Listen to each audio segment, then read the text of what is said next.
service ngayong umaga nito, August 10. Alright, come in mga kapatid. Ito yung Tadlupa.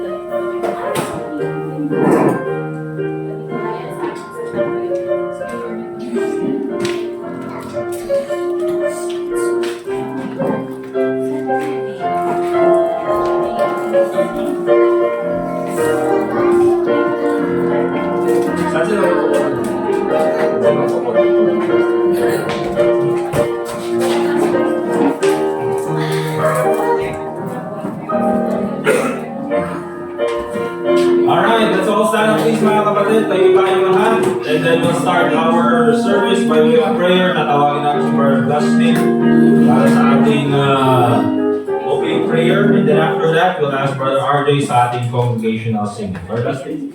Let's pray. Let's call her. Let's have a word of prayer. Gracious loving God, maraming salamat po sa araw na to, sa mga kapatid na iyong tinatawag ng araw. And we pray, Panginoon, sa aming kailangan na i-bless po ang inyong salita na aming maririnig ngayon. I-bless po ang aming pastor.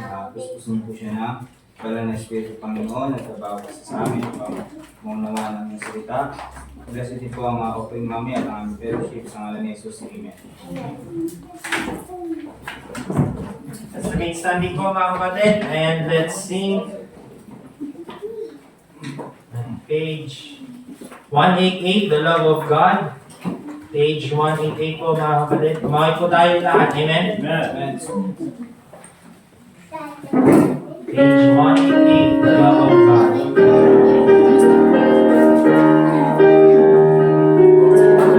On the first verse, all together now, ready, sing.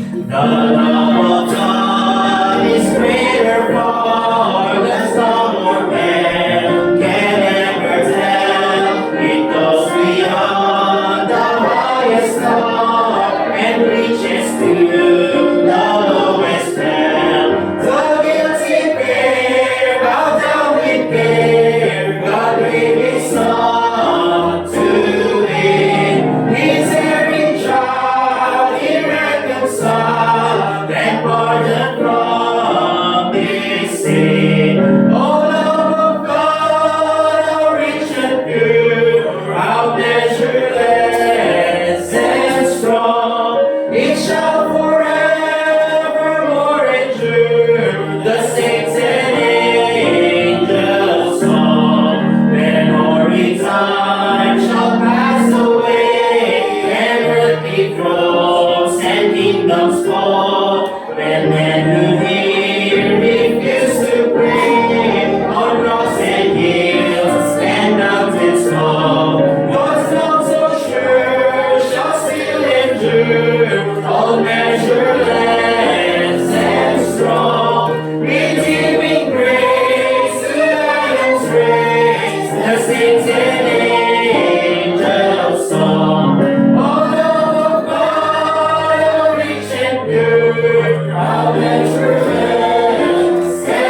Page 194 mga kapatid. Page 194. Since Jesus came into my heart.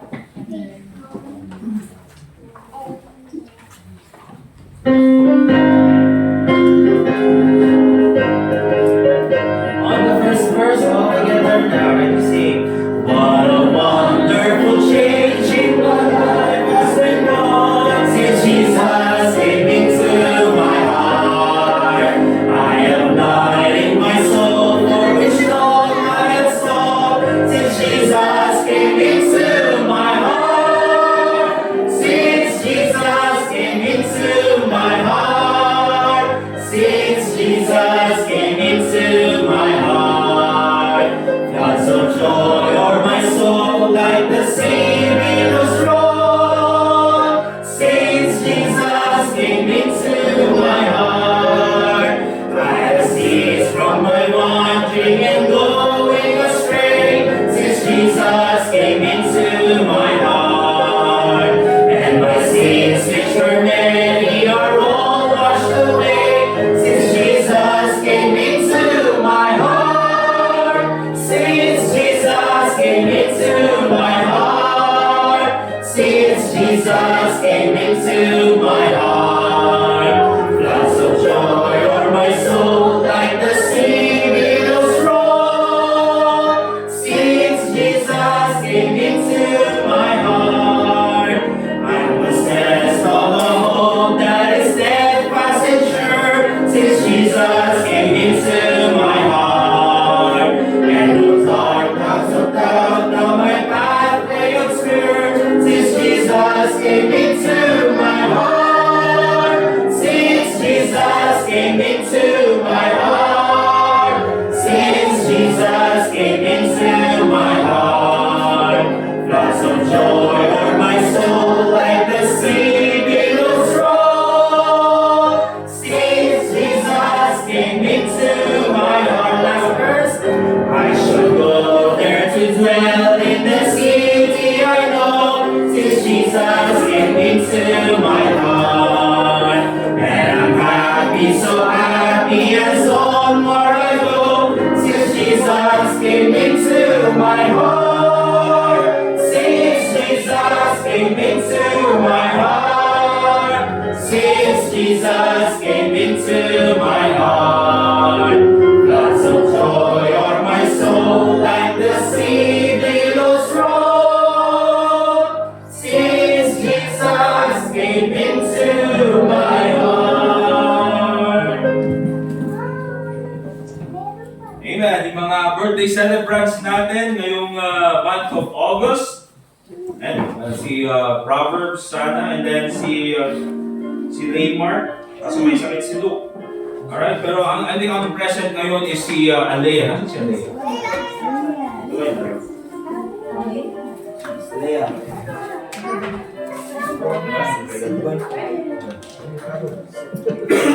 Alea, here's your your activity book. Okay, you can trace your name here. Come on, you can learn to write using this one. Okay? Alright. Okay, you want to say something? Alright, good. Ayun, si Proverbs. Ano din yung Proverbs? Proverbs, this is for you. Proverbs, I know you have many things to say. And so, come here in front and get this. Come on, Proverbs. I know life has been difficult. Mga bata na, walang problema. Okay. Thank you. Alright, let's say happy birthday sa mga celebrants natin. Sino pang August? Celebrants sa August. Oh yes, Ate Megan. Where's Ate Megan? Where's Ate Megan? Where's the... Nasaan yung gift ko para kay Megan? Nasaan yung...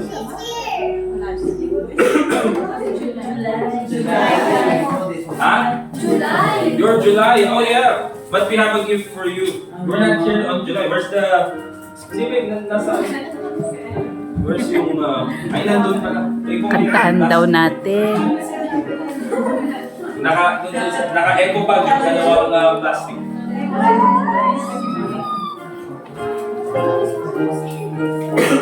Yung parang ano siya, parang mga oatmeal bar. Ayan, ayan.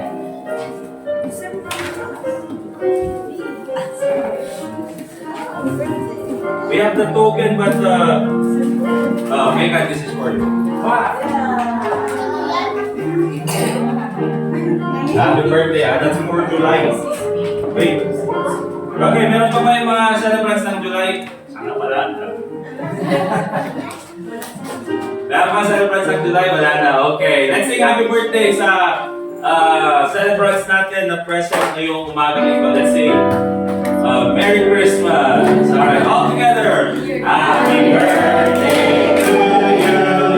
Happy birthday to you. Happy birthday, happy birthday. Happy birthday to you. Alright, yung mga ano naman, yung mga sino yun, may mga prize last Sunday. Sino yung mga nakasabot? Yan si Diwar. Come here. Get your prize. Alright, wait that later ha. Sino ba yung nakasagot? Si Leia. Asan yun? Yung sagot niya, Trinidad. Tapos si Cole. Wala naman sila. Oo, mamaya na lang. Sino bang may prize itong last Sunday? Wala na ba? O, mamaya magpa-prize tayo mamaya. Okay? Dun sa mga present ng Sunday School, ano po yung main text natin? Ha? Ano yung main text natin? Main text. Ano yung main text natin? Main text. Romans 4. Dito 8. Oh, sino yung mga... Ano yung sa'yo, Leah? Late? Romans. Ha? Oh, Mites. Pati ano ma? Pakita na, Martin. Naka-i-class si Mama Ita, baka. Leah. Catch na naman. Alright. Ano yung title ng lesson natin kanina? Ano? Ilan kayo? 1, 2, 3, 4, 5. Pakaya nga, si Lay, si Ma'am Aida, si Sister JC, si Sister Wow, Sister Wow. Bye-bye.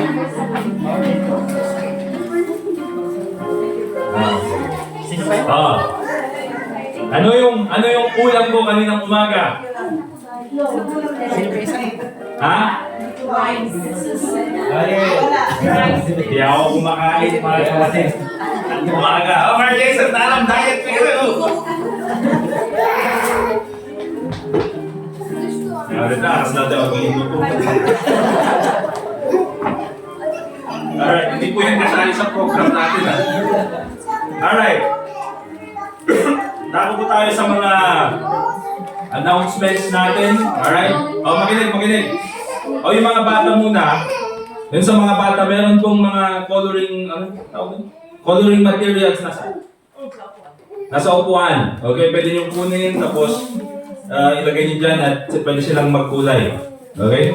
Pwede mag-color dyan, Mark. Ano yun, nakaigan. Okay? Megan, do you want to coloring? Huwag na. Ikaw, Artie, baka magkukulay-kulay ka ba? Sa mga bata lang yan, mga toddlers, mga katulad yan. Okay? Alright. Doon po tayo sa mga announcements natin. So, tapos na tayo sa ating Mission Sunday. Amen? Na-bless po ba kayo sa mga mensahe? Okay, napakaganda naman mga mensahe natin and of course yung mga fellowship. Ganun din mga kapatid, this coming August 24, so remember may mga naka-assign na po ng mga preacher for August 24. Kaya August 24 po ay andun ako sa main church. Kasi require kaming pumunta, okay? And then sa August 24, meron pong mga preachers na mag-preach dito, right? So, supportahan niyo po yun. And then by the month of September, yung last month po ng September, or last Sunday ng September, meron tayong guest speaker. Okay, yung missionary natin doon sa Tadjan. Jai, Banbantay, Asidog, Cervantes. Di Pastor nga Jan Pahigon. Okay, so nati ag-preach kanya tayo this coming September. But anyway, yun lang naman po ang mga major announcements natin. Later on this afternoon, we have fellowship para po sa men and ladies. Hopefully lahat po ay makaka-attend. Ha?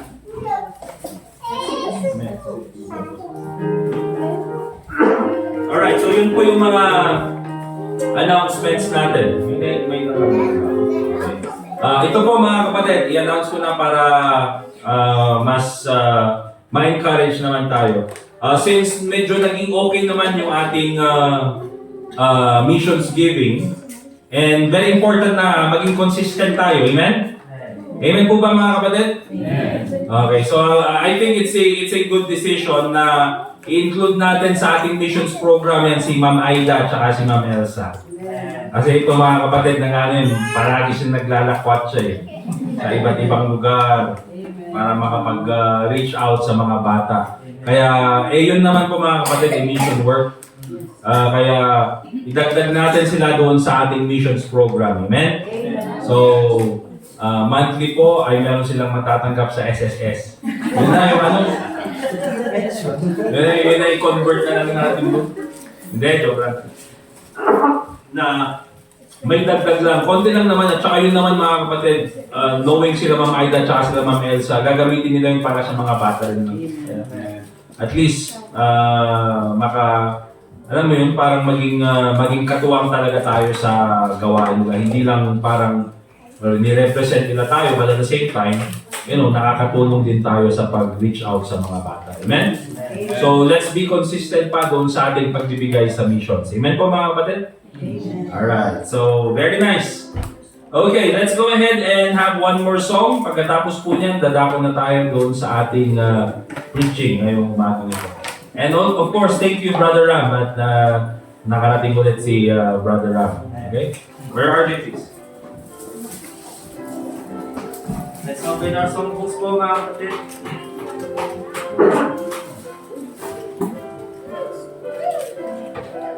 Page 209, Sunshine in the Soul. Page 209.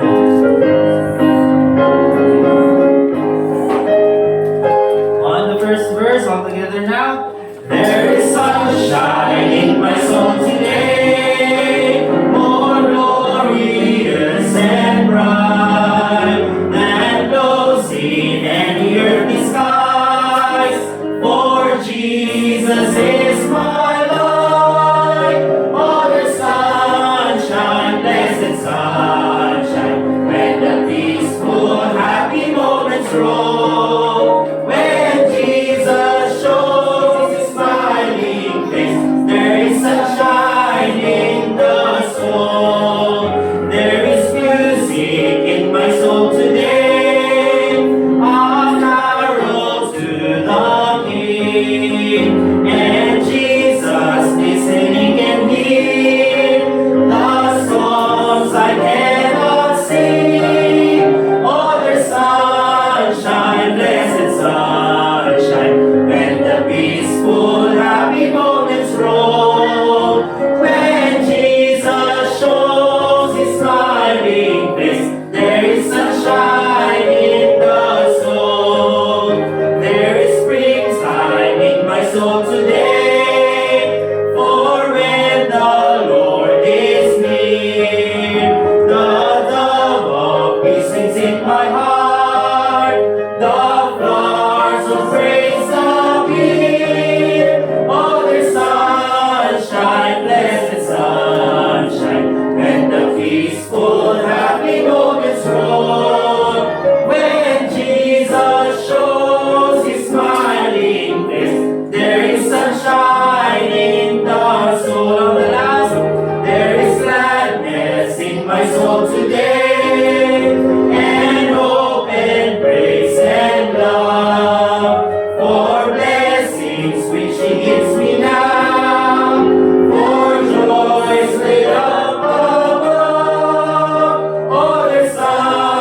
Jemima. September. September. No, next month na lang, na-advance ko lang nga, na-announce. Yung patay ko eh. Nakita mo ka. The September na lang. Alright, let's go ahead and get our Bibles, please. At buksan po natin doon sa 1 Kings.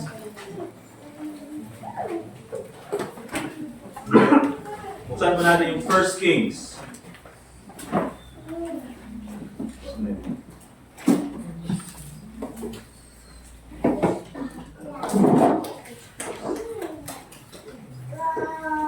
First Kings chapter 21. First Kings and chapter 21. At babasahin po natin, or babasahin po yung verse 1 hanggang basahin natin verse 1 to verse 16. Let's all stand up, please. Basahin ko yung verse 1, kayo sa verse 2, hanggang makarating tayo sa verse 16. Sabay-sabay tayo sa verse 16. Okay, 1 Kings chapter 21, verse 1, the Bible says, "And it came to pass after these things that Naboth the Jezreelite had a vineyard, which was in Jezreel, hard by the place of Ahab, king of Samaria." Verse 2. And Ahab spake unto Naboth, saying, Give me thy vineyard, that I may have it for garden works, because it is near my house, and I will give thee for it eternally. Or, if it seem good to thee, I will give thee the worth of it. And Naboth said to Ahab, "The Lord forbid it me, that I should give the inheritance of my fathers unto thee." And Ahab came in his house and in his feast, because of the word which Naboth the servant has spoken to him. For he has said, I will not give thee the inheritance of my fathers. And he laid it down upon his bed, and turned away his face, and would eat no bread. But Jezebel his wife came to him and said unto him, "Why is thy spirit so sad, that thou eatest no bread?" And he said unto her, Because I spake unto Naboth the Jezreelite, and said unto him, Give me thy vineyard for money, or else if it please thee, I will give thee thy land for it. And he answered, I will not give thee my vineyard. And Jezebel his wife said unto him, "Dost thou now govern the kingdom of Israel? Arise and eat bread, and let thine heart be merry. I will give thee the vineyard of Naboth the Jezreelite." So sure the letters in of sin, and sealed them in his seals, and sent the letters of the elders and of the nobles that were in the city, well evening out. And she wrote in the letters, saying, "Proclaim a fast, and set Naboth on high among the people." And said to men, Sons of Uriah, before him, bear witness against him, saying, Thou didst blaspheme God and the king, and then carried him out and stoned him that he may die. And the men of the city, even the elders of the nobles, and the nobles who were the inhabitants in his city, did as Jezebel had sent unto them, and as it was written into the letters which she had sent unto them. Verse 12. They proclaimed a fast and set Naboth on high among the people. And there came in two men, children of Belial, and sat before him. And the men of Belial witnessed against him, even against Naboth, in the presence of the people, saying, "Naboth did blaspheme God and the king." Then they carried him forth out of the city and stoned him with stones, that he died. Then they said, And it came to pass, when Jezebel heard that Naboth was stoned and was dead, that Jezebel said to Ahab, "Arise, take possession of the vineyard of Naboth the Jezreelite, which he refused to give thee for money. For Naboth is not alive, but dead." Verse 16 altogether. "And it came to pass, when Ahab heard that Naboth was dead, that Ahab rose up to go down to the vineyard Naboth the Jezreelite, to take possession of it." Let us pray. Dear God, Heavenly Father, once again sa aming pinabasang talata, Ikaw po, Panginoon, muli ang magbigay sa amin ng kaalaman, galing po sa iyong Holy Spirit, nang sa ganun po ay maintindihan namin ng maayos ang iyong mga salita. I pray, Lord, na Ikaw po ang magipag-usap sa bawat sa amin. Ituro mo po sa amin, Panginoon, ang mga prinsipyong dapat namin malaman galing po sa iyong salita this morning. Bigyan mo po ako, Panginoon, ng sapat na kaalaman, nang sa ganun po ay maipahayag ko ng maayos ang iyong salita. At ganoon din po, Panginoon, bigyan mo kami ng mapakumbabang puso at isipan. Nang sa ganun po ay kung makita man namin ang aming sarili sa pangalan ng iyong salita, ay mabago po namin ang aming mga sarili, Panginoon, sa kumalinan po ng iyong biyaya. And I pray, Lord, na matutunan po namin na magpakumbaba sa pamagitan po ng iyong salita, Panginoon. And also pray in the Lord Jesus Christ. Amen. Sige po, pwede na po tayo po, mga kapatid. At ang mensahe po natin ngayong umagang ito ay understanding manipulation. Okay? Understanding manipulation.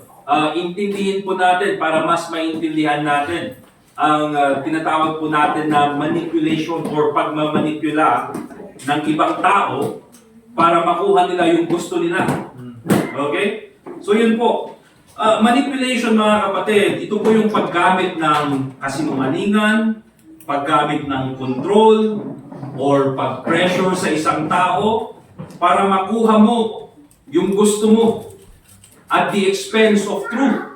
Okay, kahit na gumawa ka na ng kasinungalingan, kahit na siraan mo na yung tao or sirain mo yung tao, kahit na sabihin mo na gumawa ka ng illegal, or kahit na sabihin mo, mga kapatid, na matapakan mo na yung ibang tao, as long as makuha mo yung gusto mo. Yun po yung nakita natin dito sa binasa nating mga talata. So dito pa, mga kapatid, makikita natin na itong si Ahab, meron siyang gustong kunin na sabihin na natin a piece of land, a patch of land. At yun po ay yung vineyard ni Nabot. Okay? Yung pag sinabi natin vineyard, yun yung diyan na ngay agimula kapsat iti ko grapes. Okay? So doon nakita niya. At sabi ng Bible, ito kasi ay nakatapat or pressed hard doon sa kanyang property. Kaya sabi niya ganyan, dahil gusto niyang makuha itong property na ito, sabi niya ganyan kay Nabot, bilhin ko na lang. Okay, bilhin ko yung property mo na yan at maging vineyard ko, at hindi lang yan. Mas magiging magandang vineyard yan. At hindi lang yan. Okay? Bibigyan pa kita ng ibang vineyard. Okay? Pero sabi ni Nabot, hindi ko pwedeng ibenta yan. Because that is an inheritance from my father. Actually, dun sa book ng Leviticus, mga kapatid, yan po ay prohibited. Hindi po dapat ibenta yung ari-arian sa iba because that is a inheritance na galing sa kanilang mga ninuno. And so dahil itong sinabot, mga kapatid, he refused na ibenta yung kanyang vineyard kay Ahab. Anong sabi ni Ahab na ito? Okay, siya na lang ay nagmukmuk sa isang sulok until dumating later on si Jezebel. Alright? At later on, dyan po natin makikita yung kwento na pag-aaralan natin. So, yung aim po ng lesson na ito, remember this, mga kapatid, ay hindi po para maging doubtful sa ibang tao. Okay? Hindi dahil pinag-aaralan natin ang manipulation o lahat na ng tao yung manipulate ako ito. Hindi yun yung point natin, mga kapatid. Okay? But ang point lang ng lesson na ito ay maging wise tayo according to the scriptures. Para makita natin, magkaroon tayo ng discernment kung tayo ba ay minamanipulate na ng ibang tao or nagsisimula na tayong i-manipulate ng ibang tao. Remember, mga kapatid, sana our hope is that the people around us ay good people. Yun naman po sana yung mga namnama tayo ti Ilocano. Yun yung hope. Yun yung inaasahan natin. Na sana yung mga taong nakapaligid sa atin ay hindi tayo manipulate, that they are good people. But here's the thing, mga kapatid. Si Satanas, he will put people around you, evil people around you, to try to destroy you. Okay? Kaya yan po yung gusto nating makita. So, let's take a look at first of all, the source of manipulation. Saan ba nanggagaling itong manipulation na ito? Let's go to 1 Kings chapter 21, verse 1 and 2. 1 Kings chapter 21, verse 1 and 2. Anong sabi ng Bible in 1 Kings chapter 21, verse 1 and 2? And it came to pass after these things that Naboth the Jezreelite had a vineyard, which was in Jezreel, hard by the place of Ahab, king of Samaria, magkadikit. And Ahab spake unto Naboth, Give me thy vineyard, that I may have it for a garden of herbs, because it is near unto my house. Okay? So, the root of manipulation, mga kapatid, yung source ng manipulation is always selfish desire. Diba? Itong sinabot, meron na siyang sariling lupain. Okay? Itong sinabot, mga kapatid, hari na ng Israel. Kumbaga, ay may yaman naman na ito, may sarili ng lupain. Pero nung sabi niya ganyan, dahil magkadikit lang, sabi niya ganyan, ibigay mo na lang sa akin at gagawin kong garden of herbs. Because it is near unto my house. Yun lang yung kanyang reasoning. Dahil malapit ito sa aking bahay. And I will give it for it a better vineyard than it. Or if it seem good to thee, I will give thee the worth of it in money. Alright? Kung ayaw, ibili mo na lang sa akin. So the root of manipulation, remember mga kapatid, is always desire. Wanting something so badly, gusto mong makuha itong bagay na ito, that you are willing to bend or break God's ways to get it. Kahit na magsinungaling ka na, kahit na gumawa ka na ng illegal, kahit na sabihin mo ng matapakan mo yung ibang tao, as long as makuha mo yung gusto mo. Diyan po yung source ng manipulation. Selfish desire. Alright? Kaya kung makikita natin, mga politicians, anong gagawin nila? Mayaman na sila, di ba? Mayaman na dati. Pero tatakbo sa politics. Bakit? Kasi gusto nilang gumawa ng batas that will, parang makakatulong doon sa kanilang negosyo.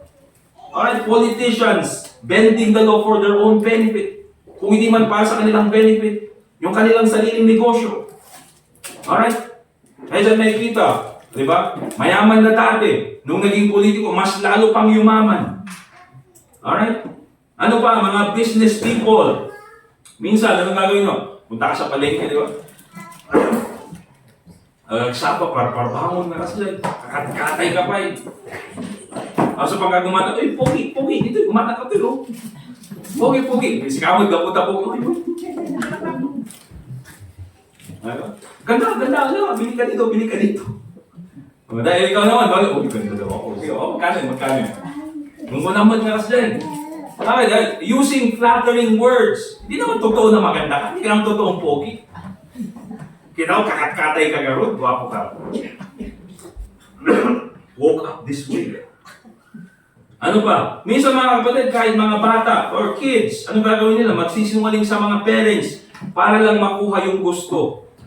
Alright? Kaya yan palagi mga kapatid, yung source ng manipulation, nagsisimula palagi yan sa selfish desire. Nagsisimula palagi yan sa mga bagay na gusto mong makuha or gusto nilang makuha at gagawin nila ang lahat, makakasakit na.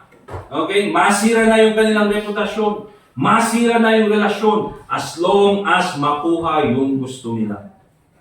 Alright? That is always the source of manipulation. Matindi ito mga kapatid. Itong ginawa ni Jezebel at nitong si Ahab. Bakit? Kasi humantong mga kapatid sa murder. Yung kanilang ginawa, hindi lang murder. Conspiracy to commit murder. Pag murder mga kapatid, minsan isang tao lang yung involved eh. Ito, conspiracy to commit murder, ang daming involved. Alright? Para lang makuha yung desire ng iisang tao. Now, secondly, let's go to the mark of a manipulative person. Or the signs of a manipulative person. Paano pa natin nakikita ito? Okay, sa isang tao, a very manipulative person. Let's go to verse 4 and 5. Verse 4 and verse 5. Ang sabi ng Bible, and Ahab came into his house, heavy and displeased, because of the word which Naboth the Jezreelite had spoken unto him. Sabi kasi ni Naboth, di ko daw pwedeng bilhin eh. For he had said, I will not give thee the inheritance of my fathers.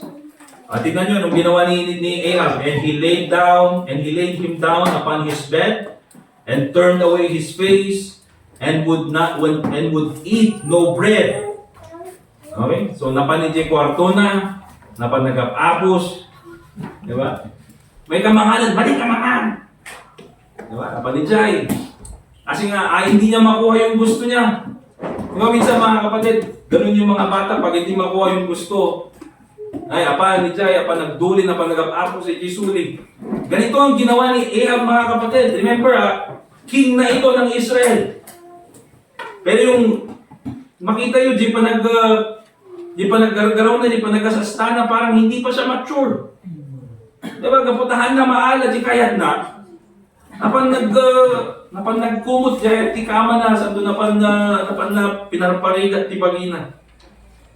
Ang sabi ng Bible in verse 5, but Jezebel his wife came to him and said unto him, why is thy spirit so sad that thou eatest no bread? O bakit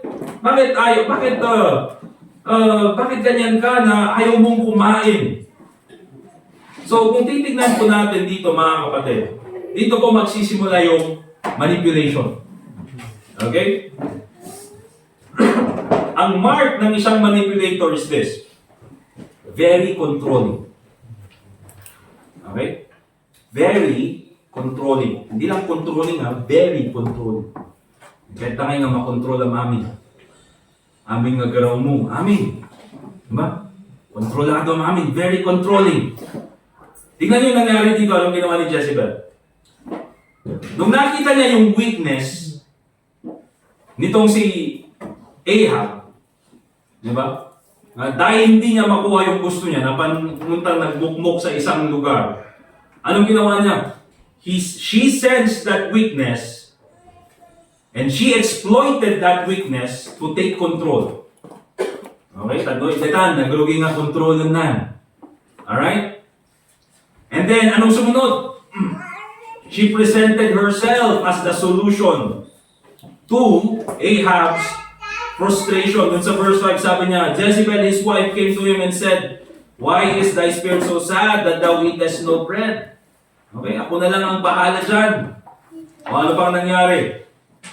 Instead na pagsabihan itong si Ahab, anong nangyari? Itong si Jezebel, she encouraged wrong thinking instead of correcting it. So alam na niya na mali yung ginagawa ni Ahab. Nakukunin niya yung ari-arian ng iba kasi nga pinagbabawal doon sa kanilang law, doon sa kanilang batas. Pero instead na pagsabihin na, alam mo, meron ka na, hari ka naman na ng Israel. Diba, meron ka naman na itong lugar mo na ito. Ba't kailangan mo pang kunin yun? Gusto mo pagandahin na lang natin ito?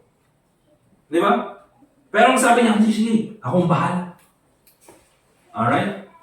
So, nandyan na nagsimula mga kapatid, yung control.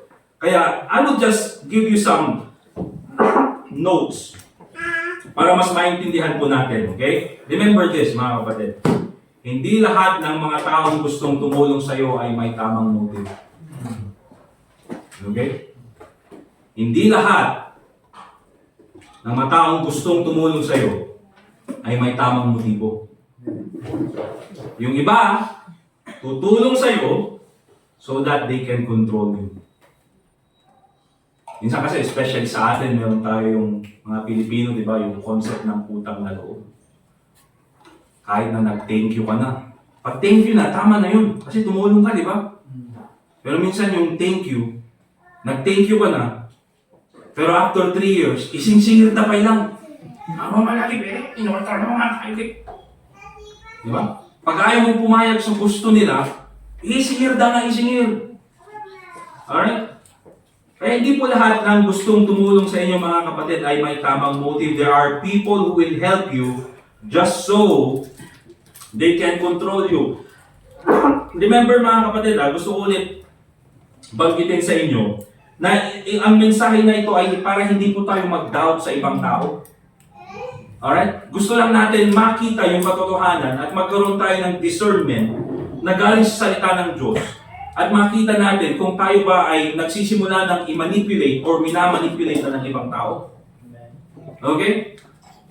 So there are people, mga kapatid, who will help you just so they can control you. And remember this, mga kapatid, tulad nung mensahe last Sunday, di ba? yung mensahe ng hapon, it's about sincerity. Kung tayo ay tutulong din lang sa ibang tao, let us be sincere. Pag tutulong tayo sa ibang tao, ang tunay na sincere na pagtulong, hindi naghahangad ng kapalit. Kasi tulong yan eh. Di ba? Pag tumulong ka sa ibang tao, hamon nga ekspektaran na dati kasukat na. Bakit? Tulong yan. Out of the goodness of your heart, gusto mong tumulong. Pero kung ikaw, tutulong ka, ay yung motive mo is so that magkakailangan ako, ay ito, ay, papagawa ko sa kanya ito. That is manipulation already, mga kapatid. That is the wrong motive. Hindi ka natutulong para sa iba, tutulong ka para sa sarili mong, kapakanan dahil meron kang sariling agenda. Okay? So, hindi po lahat ng gustong tumulong ay may tamang motibo. You have to be wise. You need to have the discernment na makita po yung katotohanan na yan. Ito, banggitin ko rin. There are people who are happy to help you. Okay? May mga tao na masaya, natutulong sa'yo. But remember this, but they don't want you to succeed in life. Ayaw nilang maging successful ka. May mga taong ganun, mga kapatid, na okay lang, sige, nakasapulam, tulungan na ka. Kung kailangan mo, tutulungan kita. Pero ayaw kanilang maging successful. Bakit? Okay lang na tumulong sila as long as mas mababa ka kaysa sa kanila. Nagets niyo, mga kapatid? Okay lang na tumulong basta hindi ka pwedeng maging mas mataas kaysa sa akin. Kasi yun yung tingin nila eh. Okay? Kaya kung titignan po natin, mga kapatid, we have to be discerning of these kinds of people. Meron talaga yung mga tutulong lang, masaya sila gawin yun. Kaya minsan pagka umangat ka na sa buhay, nagagalit sa'yo. Diba? Umangat ka sa buhay, ayaw ka nilang maging successful. Gusto nilang mas mababa ka, tutulungan ka. As long as mas mababa ka. Kasi mga kapatid, that's why we have to be very discerning. Kaya po, palagi kong sinasabi dito sa church natin, di ba? Pag meron pong member dito sa church natin, umaangat sa buhay, dapat lahat tayo magsaya. Amen? Because yung success ng isa, success ng lahat. Okay? Yan nga, Jay. Mag-success yun. Kaneta. Nagpasipsip lang tayo tayo yung tipos na isang na-promote. Wala na ka, Jay. Diba? Kasto lang din namin kaya isang na-promote tayo tao. Yan lang. Kaya nga, ano yan, kasi nagpapasipsip yan sa boss niya eh. Kaya naman napopromote lang yan. Diba? Bakit, mga kapatid? Because oftentimes to these people, your success means they can no longer control you. Yeah, remember, that's the mark of a manipulative person. Very controlling. Habang kaya nila, kukontrolin ka nila. At kapag nakita na nila na kumakawala ka na, daytan, makaungot din. O daytan, mag-iiba na yung ihip ng hangin. So, application, mga kapatid. Tulad ng sabi ko, don't be doubtful of people who are willing to help. Marami pong mga tao na handang tumulong, na busilak yung puso. Amen? Marami pong mga tao na pinapadala ang Panginoon, na tutulong sa'yo. At pag tumulong sila sa'yo, walang hinahangad na kapalit. Praise God sa mga tao na yan. But again, you have to be wise. Kasi Satanas, nagpapadala rin ng mga tao na kunyari tutulong sa'yo, pero nandun pala para sirain ang buhay mo. Okay? Nakita po natin dyan, katulad po ni Jezebel. Ano bang ibig sabihin ng discernment? Pag sinabi natin discernment, to see the difference between good and evil, to see the difference between two or more things. At paano ka magkakaroon ng discernment, mga kapatid? You can only see that, you can only learn that through the Word of God. See? Bakit natin pinag-usapan ng manipulation, mga kapatid? Itong manipulation po na lesson natin, hindi po ito galing sa mga psychology books. Hindi po ito galing, mga kapatid, sa mga sociology books, mga studies about human nature. Ang lesson po natin ay galing sa Bible. Ibig sabihin, mga kapatid, even yung topic ng manipulation, the Bible is also addressing.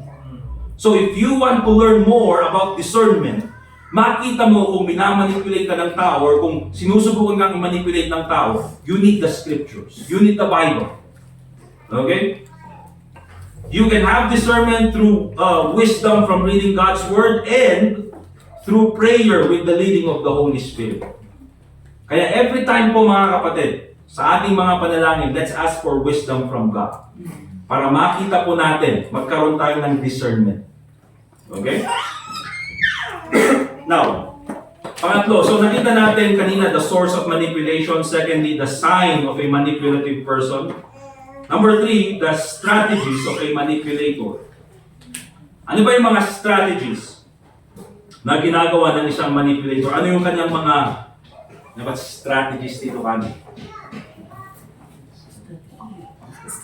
Mga strategy niya, tayo magkakililukan, parehas mo lang. Ayan, what are the arami? Natin magnahin. The strategies of a manipulator. Let's start with verse 7, 1 Kings chapter 21. 1 Kings chapter 21. And Jezebel his wife said unto him, Dost thou now govern the kingdom of Israel? Yan. Manipulation yan mga kapatid. Yung sabi niya yan, ba't ka umiyak dyan sa gilid? Di ba? Ba't ka umiyak dyan sa gilid? Ba't ka nagmumukmuk? Hindi ba ikaw yung hari ng Israel? Anong reading between the lines, mga kapatid, anong sinasabi dito ni Jezebel? Uy, hari ka ng Israel. Kung gusto mong kunin yung lupa na yun, makukuha mo yun. Di ba? Hindi nga lang legal, pero makukuha mo yun. Kaya ako na lang gagawa ng paraan. So anong ginawa niya? First of all, she appealed to pride and position.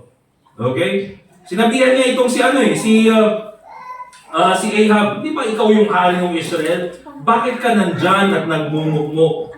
Pwede mo namang kunin yung lupain na yon. Pero hayaan mo, ako na lang ang gagawa. Look at verse 8 to verse 10. Basahin natin yan. Anong ginawa niya? So she wrote letters in Ahab's name and sealed them with his seal. Tingnan nyo she wrote letters in Ahab's name.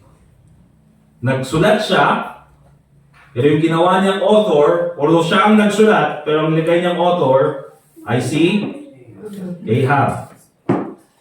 Tapos ano sabi ng Bible? And sent the letters unto the elders of the nobles that were in his city, dwelling with Naboth. Pangalawa, makikita natin dito na kanilang strategy is using authority with deception. Gagamit sila ng authority with deception. Anong ginawa niya mga kapatid? Balikan natin. Gumawa siya ng sulat, pero ang ilinagay niyang pangalan, si Ahab, at ginamit niya yung seal ng hari. Ang tawag po natin dyan mga kapatid, forgery. Di ba? Forgery. Bakit? Ginamit niya. Although yung mga kings talaga mga kapatid, even sa panahon natin, merong mga secretary. Pero kung titignan niyo po yung mga sulat, kahit po galing sa Malacanang, ang nilalagay po dyan, hindi yung pangalan ng presidente, pero nilalagay dyan, office of the president. Okay? Or from the White House. Or from Malacanang. Ibig sabihin yan mga kapatid, hindi mismo yung presidente ang nagsulat. Meron siyang staff na gumawa. But they have to be very, sabihin na natin, honest and at the same time, ang tawag doon, transparent, na ipakita na hindi mismo galing yun sa presidente. It came from the office of the president. Merong nagsulat, the president approved. Okay? Pero ang ginawa ni Jezebel, mga kapatid, is forgery. Bakit? Nagsulat siya ganyan, gumawa siya ng sulat, dinagay yung pangalan ni Naboth, and ginamit yung seal ni Naboth. Forgery. Ni Ahab, sorry. Okay? Kaya, minsan, ang tawag natin dyan, mga kapatid, ay borrowed influence. Ang borrowed influence po, minsan, palagi natin ginagamit. Okay? And very effective in getting what you want. Diba? For example, doon ka sa bahay, diba? Sa mga magkakapatid, minsan, tapos sabi ganyan nung isa, uy, siya ka no di man-inom dito yung juice. Si Samson. Medyo may isa. Madik ka, bagay tayo ka. Pero sabi ng isa, yung baga ni daddy. O, di ba? Yung baga ni daddy. Wala yung tatay doon, pero dahil sinabi ng tatay, at ginamit yung influensya ng tatay, pumayag ngayon yung anak. Bakit? Borrowed influence. Yung pagkagamit ni daddy. Alright? Minsan mga kapatid, sabi kasi ni pastor. Okay? Minsan, ginagamit yan, borrowed influence. Minsan naman, sabi kasi ni teacher. The teacher said. But also, even those things, mga kapatid, na sabihin na natin unknowingly na ginagamit nating borrowed influence, minsan, nagagamit yan in deception. Okay? Kahit walang sinabi, sabi kasi ni daddy. Kahit walang sinabi, sabi kasi ni pastor. Wala namang sinabi. Kahit sabi kasi ni teacher, bili daw kami ng project namin, pang daw namin, pang Dota daw. Bagong project yun, mama, subject namin, Dota. Ano mag-gets? Medyo old kasi tayo, Counter-Strike gawin. Counter-Strike. So ano arami din ni GP ini PlayStation, ano? Nagpasa ni PlayStation 1, tatangay ko PlayStation 2 kanon. Tatanga third year kami PlayStation 3. Di ba? So, minsan mga kapatid, dahil yun yung nakukuha natin, yung borrowed influence na yun, nakukuha agad yung gusto.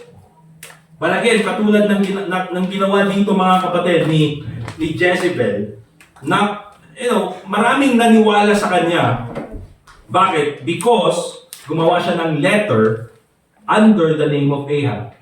Alright? There's nothing wrong with borrowed influence mga kapatid until it is used deceptively. Okay lang naman na sabihin na, sabi ni pastor, ganito yung gagawin sa ministry na ito, ganito yung gagawin. Pero pag nagsabi ka na, ganito yung sabi ni pastor, na wala namang sinabi si pastor, that is using borrowed influence deceptively. Okay? If you're not sure, ask the proper authority. Amen? Ganun naman yung simpleng solusyon yan. May sinabi ba talaga si daddy? Tanungin mo nga si daddy. Hindi ka kung kunaklan. May sinabi ba talaga si pastor? Tanungin ko nga si pastor. Joke ko lang yun. May project ba talaga kayong PlayStation 1? Punta nga ako sa school niyo bukas. Hindi ka di mama, ibibigay na yun na libre. Amo ka dahil so di project ko garo di high school lang. Alright, hindi lang yan mga kapatid. What are the strategies of a manipulator? Not only appealing to pride, but also using authority with deception. Pero ito pa mga kapatid, twisting religious acts for evil. Ginagamit nila yung mga religious acts for evil. Look at verse 9.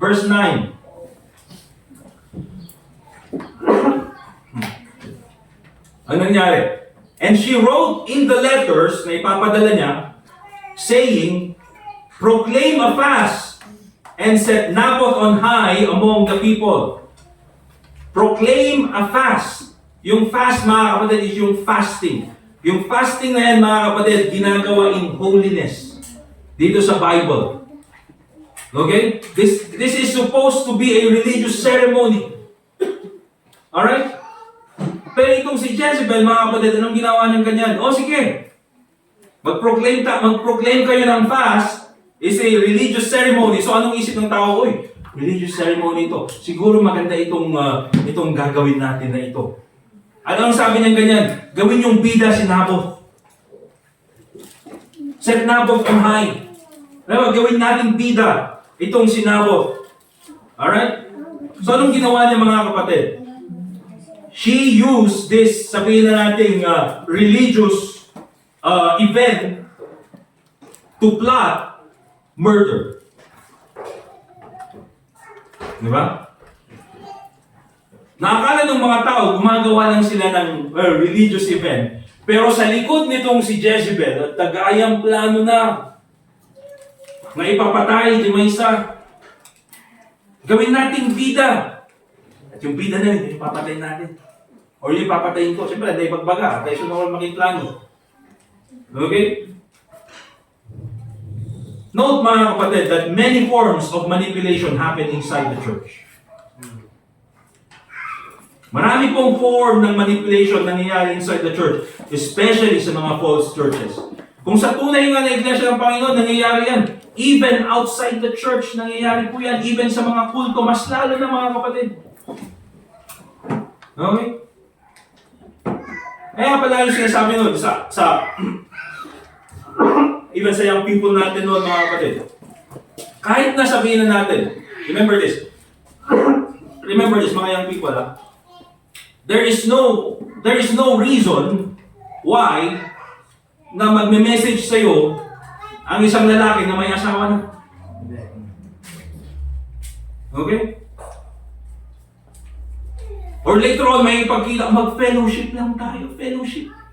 Ayan ang church fellowship. There's no reason why. Gagawin yan dapat ng isang lalaking may asawa aside from a negative motive. Okay? Kaya young people, kaya sabihin natin, young people, magkaroon kayo ng discernment. Alright?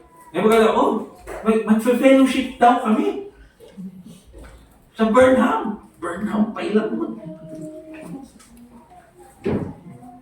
Okay? Dapat magkaroon ng discernment. Anong dapat sagot dyan? No. Block. Diba? Sabihin nyo sa akin. Sabihin nyo sa parents nyo unang-una. Mayroon mong dapat unang makalam parents nyo. Alright? So you should have that discernment. Minsan, meron din yung ginagamit talagang religious act para lang makapag-manipulate ng ibang tao. Marami pong mga members ng cult, you know why they are blindly following yung kanilang mga church leader. Bakit? Because they are already manipulated by a twisted religious belief. No. Apollos Kibuloy, right? The reason why madaming tagasunod, mga kapatid, is because they are already manipulated. Bakit? Anong presentation niya sa kanyang sarili? I am the Son of God. Nagsimula ng apostle. Mamaya, I'm the Son of God. Ngayon, I'm God. Diba? Pinopromote niya yung sarili niya eh. Secondly, ito pa. Bakit marami pa rin hanggang ngayon sumusunod? Because they do it out of fear. Diba? Marami po mga kapatid, mga member ng kulto. Member ng kulto. Ayaw nang sumunod. Nakikita nila yung kabulukan sa loob eh. Pero sumusunod pa rin dahil takot sila para sa kanilang buhay. Di lang para sa kanilang buhay, para sa kanilang pamilya. Di ba? Hindi lang yan mga kapatid, meron din naman yung mga iba sumusunod dahil nag-guilty. Hindi na sila sumusunod dahil sa katotohanan. Naintindihan? Sumusunod na sila dahil nag-guilty. Di ba? My God, aalis ka na lang. Di ba? Di mo man lang inisip na itong church na ito yung nag-aruga sa'yo. Diba? Iyon mo na lang kami. Meron po mga umalis naman dito sa church. Nagpapakaasing nga kasi dyan. Ayaw namang mag-guilt trip yung mga tao, mga kapatid. Kung susunod sila at kasama natin silang manilbihan, at least susunod sila dito sa church natin na masaya at susunod sila sa katotohanan. Ang nga dyan, dapat yung takakakasing dapat. Kaya andun ka nga, pero hindi ka masaya. Alright?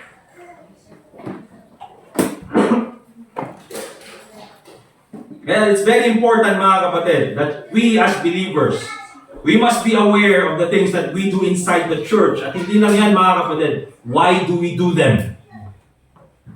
Okay?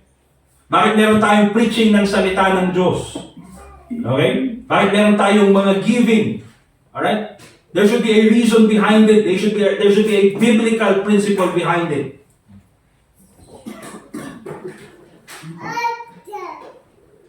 Ito pa mga kapatid. What are the strategies of a manipulator? Okay? Nandyan na yung twisting religious acts for evil. But ito pa. Very anong tawag doon? Very obvious. Okay? Lying. Or false witnesses. Look at 1 Kings chapter 21 verse 12 to 14. Ang utos ni Jezebel, verse 12 to 14, they proclaimed a fast and set Naboth on high among the people. Ginawa siyang bida. And there came in 2 men, children of Belial, and sat before him, and the men of Belial witnessed against him, even against Naboth, in the presence of the people, saying, Naboth did blaspheme God and the king. Ito mga kapatid, yung inutusan ni Jezebel na gumawa ng kasinungalingan at sabihin na, nag-blaspheme itong si Naboth. Ang kapalit po nung blasphemy doon sa kanilang law is death. Kaya yun yung pinili ni Jezebel. Diba? Committing murder not by her own hands, through her scheme, but the hands of others. So nung kitaan kayo, kakabsat, nalaimbot niya. Nalaimbot. Dahil lang, sa balit ipaglaingan na. Nakasang plinano na. Mga kapatid, ito po yung sinasabi natin na mastermind. Ito po yung mga nagtatapon ng katawan sa taal. Di ba? Naglalaho na lang na parang bula. Kahit saan mo, wala mabimukan na ebidensya eh. Ewan ko lang mga kapatid. Pero may mga ganyang mga tao. Ay, nagtataka kayo. Ito bang nangyayari? Ito mga kapatid, nangyayari na sa panahon natin eh. So anong ginawa ng ganyan? Anong nangyari dito in verse 14? Then they carried him forth out of the city and stoned him with stones that he died. Then they sent to Jezebel saying, Naboth is stoned and is dead. Anong ginawa niya mga kapatid? Gumawa siya ng kwento, kasinungalingan. And then after that, pinakalat nila. And then after that, yung mga tao mismo ang nag-sentence to death kay Naboth. Walang kasalanan ha, pero dahil sa kasinungalingan. And beware of people, mga kapatid, who destroy the reputation of other people through their stories. Minsan mga kapatid, may mga tao na, ang ganda-ganda naman ng samahan nyo, di ba? Makakausap mo naman palagi, pero later on, bakit iniiwasan na ako? At parang ayaw na akong kausap nito. Yun pala, malalaman mo na lang may nagkwento sa kanya. Ang wala namang katotohanan. Di ba? At meron po talagang mga taong ganyan. Now, ito po, last na strategy na ipapakita ko sa inyo bago tayo pumunta sa ulo. What are the strategies of a manipulator? Okay? Hindi lang false witness, pero ito, very important. Makita niyo po. Playing the victim. Playing the victim. Sila yung nagpapanggap na biktima. Dito sa kwento, mga kapatid, makikita nyo na parang si Jezebel ang manipulator. Pero hindi lang si Jezebel ang manipulator dito, mga kapatid. Pati si Ahab. Di ba? Pati si Ahab, manipulator din. Kumbaga, kung titignan niyo po dun sa scripture, even, makikita niyo po, even later on, hindi ko ma-explain lahat kasi mahaba yung kwento eh. Pero kahit later on doon sa dealing nitong si Ahab with Jehoshaphat, another king, nakaimad ni Ahab. Di ba? Matalino din. And makikita mo kung paano niya rin minamanipulate itong si Jehoshaphat, another king doon sa Judah. Kaya hindi lang ito si kumbaga, ito yung mga kapatid, pinagtagpo ng tadhana. Manipulator and manipulator. Okay?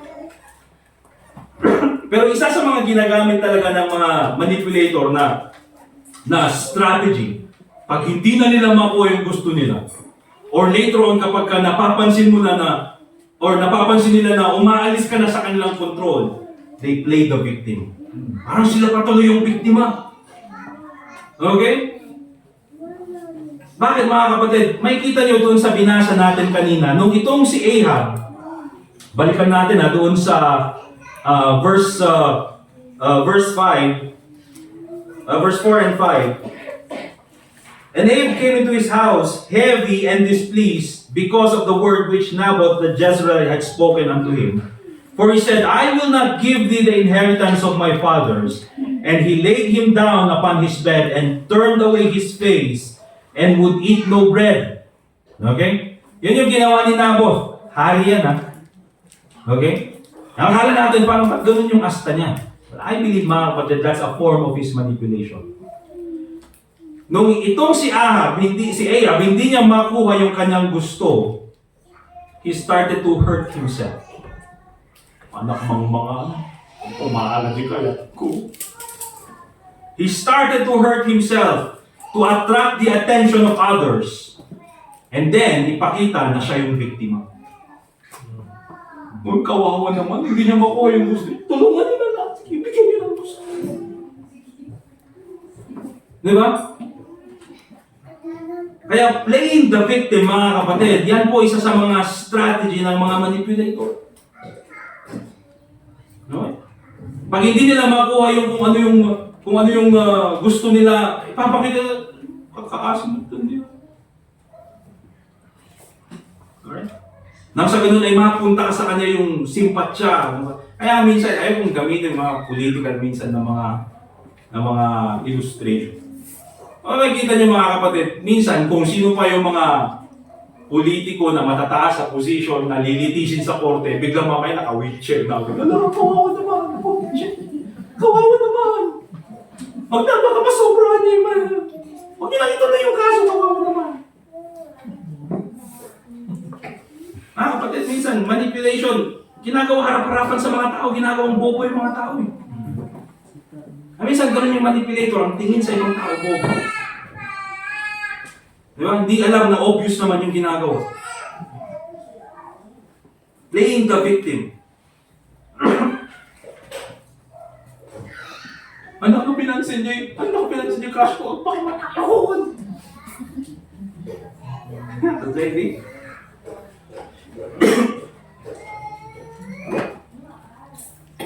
Playing the victim. Okay? Yan sa mga strategies ng isang manipulator. Okay, ito na para matapos na to. Overcoming manipulation. Okay? Paano natin i-overcome ang manipulation? Paano natin ito, i-overcome? Kung tayo man ay minamanipulate or nagsisimulan i-manipulate, anong gagawin natin? Let's go to Ephesians chapter 5 verse 11.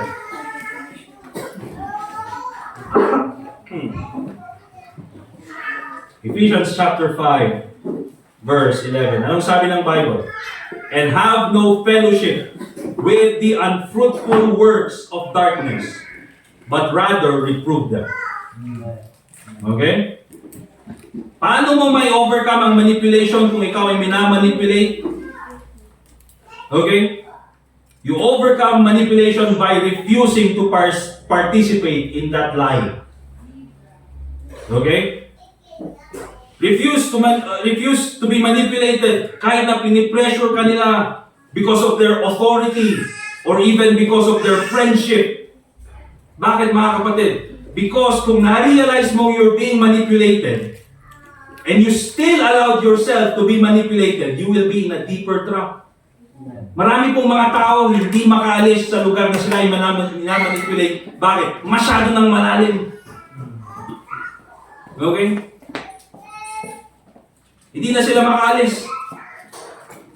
Kaya habang kaya pa, get yourself out while you still can. Tingnan niyo po sabi ng Proverbs chapter 4 verse 14 and 15.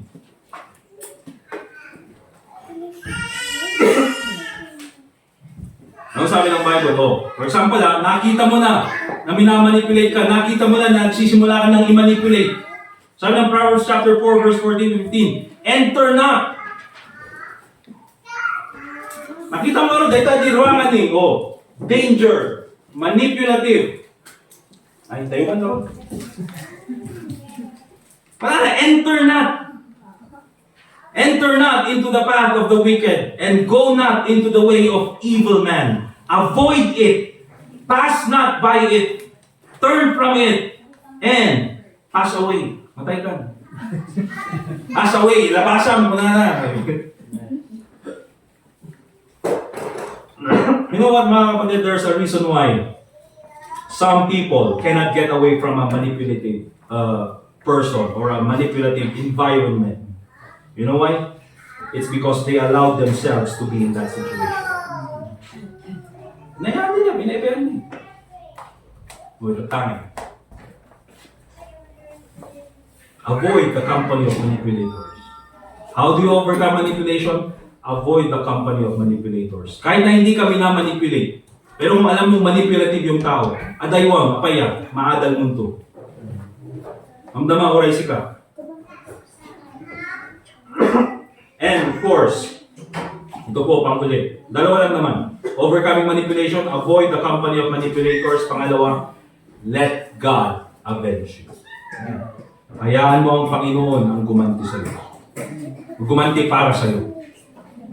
Nakita na, minanipulate ka na. Ikaw na yung naging biktima ng manipulation. Ikaw na yung siniraan, ikaw na yung ginawa ng kwento, ikaw na yung ginawang masama sa harap ng ibang tao. Alright, anong gagawin mo? Ito, makita ko, nag-preacher me. Manipulation, ito yung Lord Jesus, may kamanta. Urahin ka, rumor dito ta. Tanukon, yung ganadapan. Kasi yung ganadapan. Mablo yung ganadapan. Diba? Na, apang kakibalas ka sa'yo. O, awan tingkas ka sa pangakas niya. Apang balusan ka ron. Manipulated ka tayo. Wala, mga kapatid. Let God avenge you. Romans chapter 12, verse 19. Dearly beloved, sabi ng Bible, avenge not yourselves. Ang weak naman, avenge not yourselves. But here's the thing, mga kapatid. There's a reason why sinabi ng Bible, avenge not yourselves. But rather give place unto wrath. For it is written, vengeance is mine, I will repay, saith the Lord. Amoy na pa yung kayo gibalas na kapsat? Ang gagayong, amoy na pa yung kayo gibalas, ba't di kayo dapat magiganti? Kasi pag ikaw gumanti, gagantihan ka na naman. Awan nga malpas data. Bakit may mga, even sa panahon natin ngayon, may mga tribal wars pa rin na nangyayari? Bakit may mga, even between families nag-aaway-aaway pa rin sa mga iba't ibang lugar? Bakit? Di ba? Minsan nga, hindi nila alam kung ba't sila nag-aaway. Bakit kaaway niyo yung pamilya na yan? Ang mo. Basta din na yan nakakapamisod eh. Handa mo, apay. Gamin, di karubad ah. Di ba? At dati na ibulong da, basura, di arubayan, di karubad ah. O, tata, ibulong daw at di bangir. O, tata, nag-ibulong daw man na dado. Ingka na nag-ibulong daw man na dado. Ingka na di may isa, binarsak na, natamaan di ulo di may isa. Ingka na tata di may isa, pinanguro naman di may isa. Iti di ay 1945. O, tata, nagkaroon. Okay? Do not avenge yourselves. Bakit? Kasi ganito mga kapatid, minsan pag ikaw yung gaganti, pwede kang gantihan. Pangalawa, ba't di ka gumanti? Baka masobrahan. Minsan hindi, yung ganti kasi natin hindi justice eh. Minsan yung ganti natin, yung gura. Di ba? Piniltikan na ka. Gumya ka stamp. Piniltikan mo, gumipig sa mo. Magkita mo, di ko ba, tingin. Ano yung mga teacher noon nung high school tayo, di ba? Pagka napunuan talaga, parang nararamdaman mo yung galit sa kanila. Okay? Kaya sabi ng Bible, avenge not yourselves, but rather give place unto wrath. Anong wrath? Wrath ng Panginoon. For it is written, vengeance is mine, I will repay, said the Lord. Bakit? Kung ang Panginoon ang gumanti para sa iyo, you know that it is exact. Ganito pa mga kapatid, pag ang Panginoon ang gumanti para sa iyo, remember this, hindi sila makakabawi sa Panginoon. Alam mo, di ba? Tinidigralak ni Apo Diyos, tinidigralak ni Apo Diyos. Sige man. Kinimata ka ni Apo Diyos. O correct, kimatot mo man ni Apo Diyos. Uray niya kaskas tamot ah. Okay? Tingnan niyo po, 1 Kings chapter 21 verse 17 to 19. Ito po yung may last verses na titignan natin. 1 Kings chapter 21, 17 to 19. Kahit na po, sabihin na natin na nagtagumpay yung mga nagmanipulate sa'yo. At marami po kahit sa tignan natin sa politics and sa negosyo, sa society natin, marami po mga kapatid, mga tao na manipulative, na nagtatagumpay sa lahat ng kanilang mga plano. Okay? But remember this, ang Panginoon mismo ang sisira sa kanila. 1 Kings chapter 21 verse 17 to 19. And the word of the Lord came to Elijah the Tishbite, saying, Arise, go down to meet Ahab, king of Israel, which is in Samaria. Behold, he is in the vineyard of Naboth, whither he is gone down to possess it. And thou shalt speak unto him, saying, Thus saith the Lord, Hast thou killed and also taken possession? Oh, yan, pumatay ka, nakuha mo yung gusto mo. And thou shalt speak unto him, saying, Thus saith the Lord, In the place where the dogs lick the blood of Naboth, shall dogs lick thy blood, even thine. Nagtagumpay si Jezebel at si Ahab sa kanilang plano. Di ba? Sinira nila yung buhay ni Naboth. Pero nandito, yung vengeance ng Panginoon. Ikaw din mismo mamatay. Later on, mga kapatid, si Ahab namatay sa giyera. He tried to manipulate things dun sa giyera na yun. Okay? Nagpanggap siya na siya yung hari ng Judah. But still, siya yung tinamaan ng pana. Oh. Si Jezebel, mga kapatid, matindi. Nung namatay si Ahab, sumunod yung second na king, si Jehu. Pumasok doon sa castle, kinuha ng kanyang mga tauhan si Jezebel, tinapon sa tower, nahulog. Of course, tinapon nga eh, siyempre. Nahulog sa kalsada. Ang nga kalsada ay din niya, ang kalsada eh. Basta natin na. Okay? Iniwan sa streets, and at the same time, pinabayaan ng mga tao hanggang yung mga aso kinain yung katawan. Kung ano yung sinabi ng Panginoon, yun yung matutupad. Kahit na sabihin natin, nagtagumpay sila, hindi ako makabawi. Remember this, mga kapatid. Let God avenge you. Alright? Let me just give this encouragement, mga kapatid. Ang Panginoon po, nakikita niya, every secret plot, lahat ng mga plano na gustong gawin sa kanyang mga anak, kahit yung mga masamang plano ng ibang tao, nakikita yan ng Diyos. Alam yan ng Panginoon. And He will defend the innocent and bring justice in His time. Hindi magtatagumpay yung mga yan. At kung magtagumpay man, ang Panginoon mismo ang sisingil sa kanila. Remember that. Amen? So don't be a victim of manipulation. But at the same time, let me encourage everyone, mga kapatid. Lahat po tayo. Kasi kahit tayo minsan, meron tayong mga selfish desires. Kahit tayo minsan nagiging very controlling tayo. Remember this.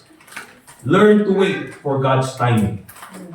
Don't be a manipulative person. Hintayin mo na lang yung timing ng Panginoon. At gagamitin Kristiyano minsan, dahil hindi nila mahintay yung kalooban ng Panginoon, isudan ti agaramit at sarili tangawagas.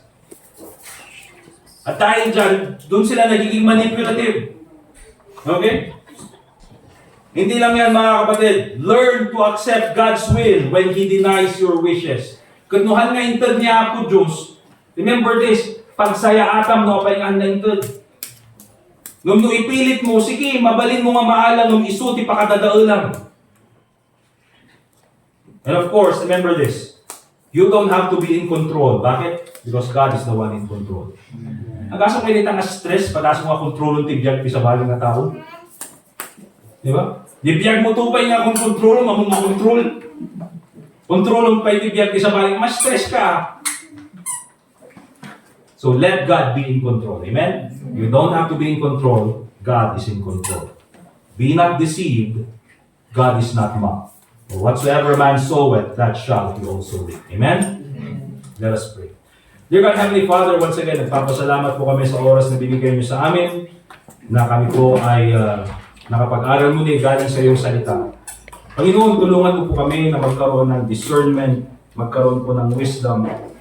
Kung meron man pong panahon, Panginoon, na kami po ay nagiging biktima ng manipulation, ay malaman po namin ang mga pagkakataon na ito at sa pamagitan po ng iyong biyaya, Panginoon, ay maiwasan po namin ang mga ganitong gawain. And I pray, Lord, na tulungan mo rin po kami na hindi po kami maging manipulative. Hindi po kami perfecto, Panginoon. Meron po kami mga selfish desires. Nawa po, Panginoon, na hindi po humantong sa masamang pamamaraan na pwede po kaming makasakit or makagawa ng kasinungalingan para lang po masunod ang aming sariling kalooban. Panginoon, tulungan mo po kaming maging dependent sa iyong timing, sa iyong kalooban. Tulungan mo po kami, Panginoon, sa aming mga kahinaan. And I pray, Lord, na ikaw po sana ang patuloy na makipag-usap sa amin, even po sa invitation na ito. Lord, help us pray for the right reasons. Ipag-pray po namin aming mga sarili, aming mga pamilya, at lalong-lalo na po ay magbigyan po kami ng discernment para po hindi kami maging biktima ng manipulation. Once again, Panginoon, salamat po sa oras na ito. And also pray in the name of the Lord Jesus Christ. Let's continue to pray, mga kapatid. And again, let me invite you to pray. Dito po sa harapan. If you want to come in front, make a decision, and ask God na bigyan ka ng discernment. Na if ever you are in a, sabihin na natin, situation na ikaw ay pwedeng ma-manipulate, let God give you the discernment. And also, pray for yourself. Sana huwag kang humantong sa ganung mga gawain. Sige po, mga kapatid, let's continue to pray.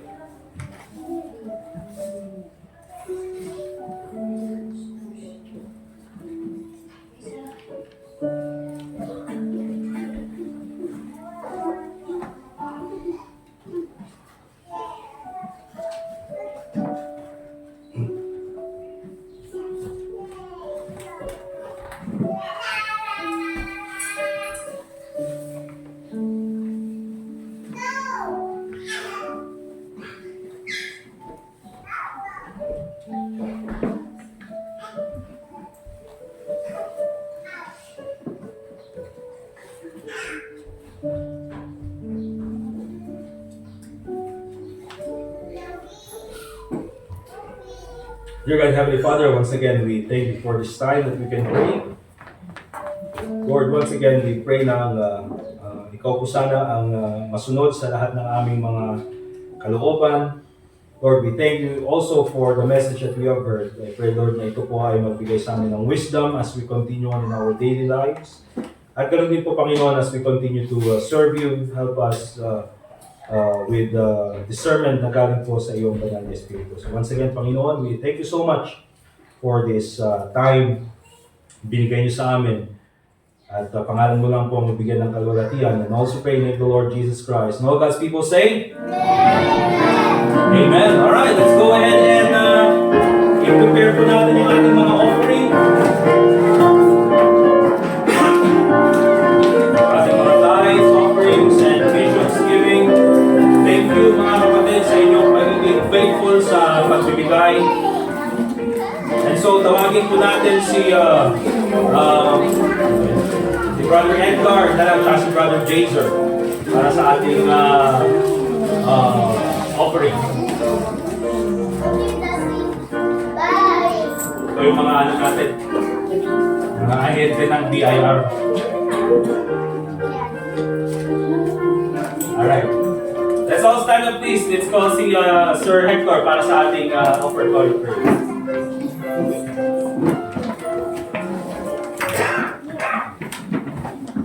Let's pray. Our Heavenly Father, thank you again this morning that we were able to be gathered and together worship you in spirit and in truth. Thank you, Lord, for your message. And even as we continue this morning to have this offering, thank you for showing us that you are the greatest giver because you gave us your Son. And even as we have learned also to be givers, Father, may we continue to be faithful to give to the work of your ministry. And even as you continue and we continue to receive from your goodness, May we then be found faithful and good stewards of what you give to us. We ask this in Christ's name. Amen. Amen. Thank you. Be seated, please.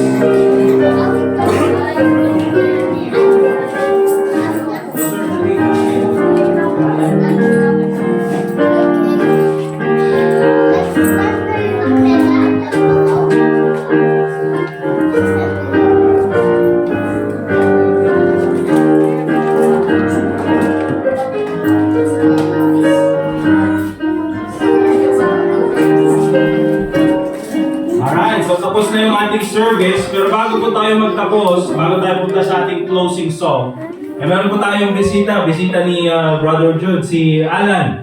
Pahinga to di man, Alan, ito isang kanan. Thank you sir, nakadami si kayo. Ilocano? Tagalog, salamat po at you accompanied us today. English na tuloy. Salamat. Okay, so let's all stand up please, mga kapatid. Ay, ano rin ka, dapat i-visit natin ni Jenny. Yung first name mo, Ali? Kate. Okay. Ika nga yun yung first name. Kaibigan ni Jenny. Tagalog, Ilocano? Both, okay. Taga-Baguio? Taga-Jenny na ilang lang? Vizcaya? Oh, ito yun. Alright, let's all stand up please.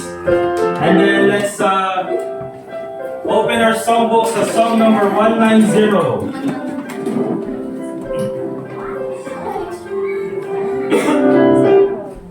And then after that, sa ating closing prayer, tatawagin natin si Brother Jazer. Brother Jazer, sa ating closing prayer kayo. Alright, all together in the first stanza. There is never a day so dreary. There is never a night so long. But the soul that is trusting Jesus will somewhere find a song.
Dakilan namin Diyos, salamat po Panginoon sa oras nito. At aking magpapasalamat sa tulong po namin sa oras nito, sa nagpusing po mga salita.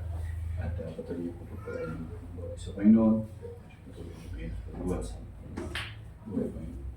At yun din po Panginoon sa oras nito, sa ito na pag-iwalay at maging si service po mamaya. Ay patuloy po pala.